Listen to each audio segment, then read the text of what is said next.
सी बात कहे क्या कि आप जैसे कहे थे कि देवर जी आप अपने पुत्र को फांसी खींच लीजिए, मैं अपने हाथों से अपने पुत्र को फांसी खींच करके मार दिया हूँ भाभी। क्या देवर जी अपने पुत्र को फांसी दे दिए? हाँ भाभी। ये देवर जी हम कहाँ से मजाक कर रहा है?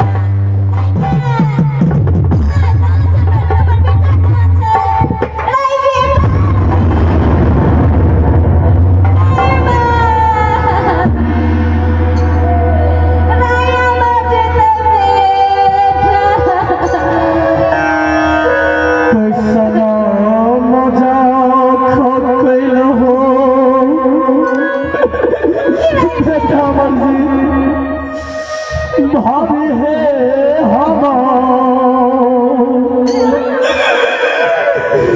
जीवन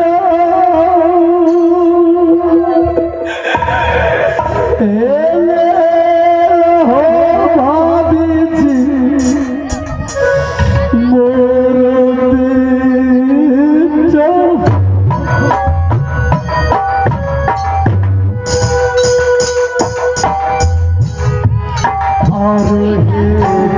मोर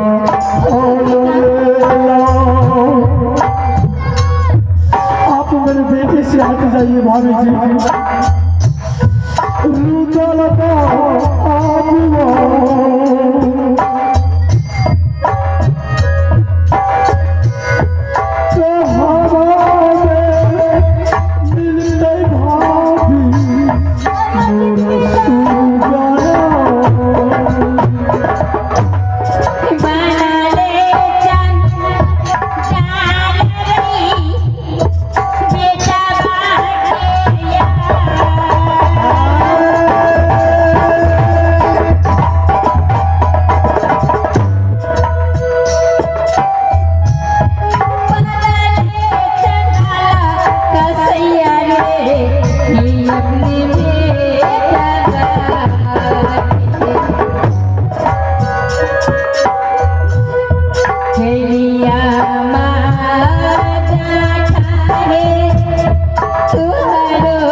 आप मुझे कफन दे दीजिए, मैं इस राज बाबा में नहीं रहूंगा।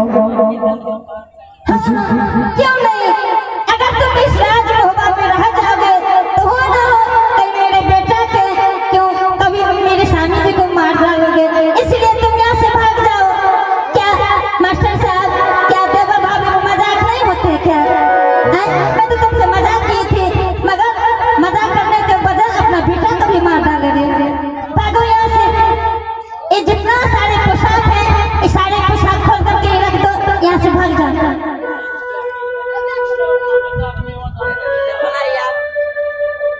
भाभी जी मास्टर साहब जे अपने बेटा के नहीं भेले से हमर कैसे हेते? हमरो के साथ हमरा स्वामी जी को मार नहीं देते, नहीं तो हमरा बेटे को मार डालते। कोना के बेदर्दी बनलई दुर्गा गे माँ, कोना के बेदर्दी माता गे बनलई भाभी जी।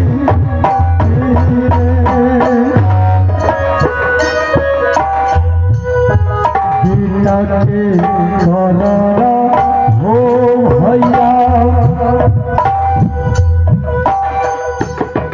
मोहरा पगला हो कौन मोरत बाबू तुलसी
रहे तेरा भालना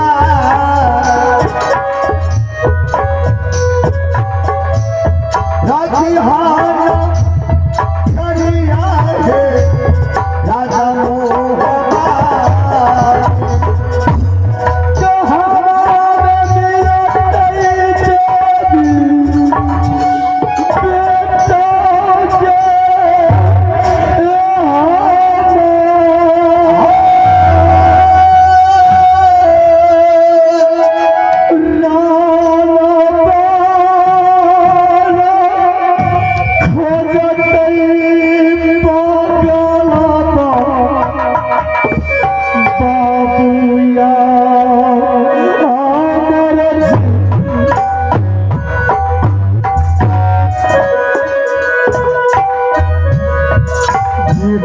के